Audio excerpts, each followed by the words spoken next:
ભાવનગર શહેરના જૂના દિવાનપરામાં ગૌરી ફળિયામાં રહેતા સ્થાનિક લોકો ભાવનગર કલેક્ટર કચેરીને વિધર્મીને મકાન વેચવાને પગલે રજૂઆત કરવા માટે પહોંચ્યા હતા। ભાવનગરના દિવાનપરાના ગૌરી ફળિયામાં રહેતા મોટા ભાગના હિન્દુ લોકો દ્વારા કલેક્ટરને આવેદનપત્ર અને રજૂઆત કરવામાં આવી હતી કે તેમના વિસ્તારમાં એક મકાન માલિક લોન લીધી હોય જે ભરપાઈ ન કરી શકતા હવે બેંક દ્વારા જપ્તી કરીને વિધર્મીને મકાન આપવામાં આવ્યું હોય તેને લઈને અશાંતધારા અંતર્ગત બને તો કાર્યવાહી હાથ ધરવામાં આવે તેવી માંગ કરી છે।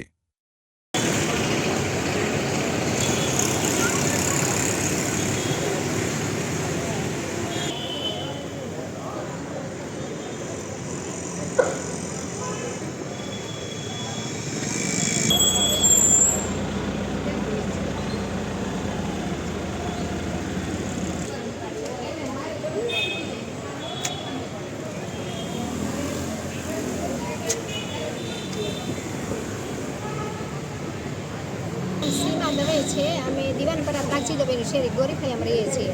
अमारी डेली नाम गीला सोनीनी डेली छे ई तरीके ओळखाय छे।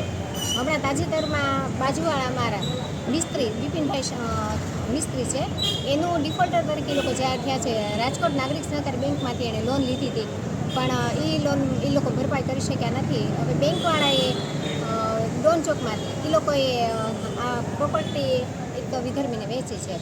હવે અમે બધા ત્યાંના બધા વાણિયા બ્રાહ્મણ સોની દરજી એ લોકો બધા રહેવાસી છીએ અને આખો એરિયા અમારો મોટા ભાગનો પોણા ભાગનો એરિયા હિન્દુ છે પણ આ તકલીફ એ થઈ છે કે હવે એ લોકોએ વિધર્મીને બેંકવાળાએ વેચી છે માલિકે નહીં પણ બેંકવાળાએ વેચી છે। હવે તકલીફ એ છે કે અમે બધા ડેલીમાં અમારે કોઈ વિધર્મી હજી સુધી આવ્યા નથી અને શેરીમાં છે પણ અમારા ડેલીમાં કોઈ આવ્યા નથી એટલે હવે અમારી બધાની असलामती અમે અનુભવીએ છીએ એટલે બધા ભેગા થઈને કલેક્ટર સાહેબને આવેદનપત્ર સહી કરીને લઈને આવ્યા છીએ અને ઘડતું કરવા યથાયોગ્ય કરવા અમારે વિનંતી છે સહકાર આપે એવી અપેક્ષા સાથે આવ્યા છીએ।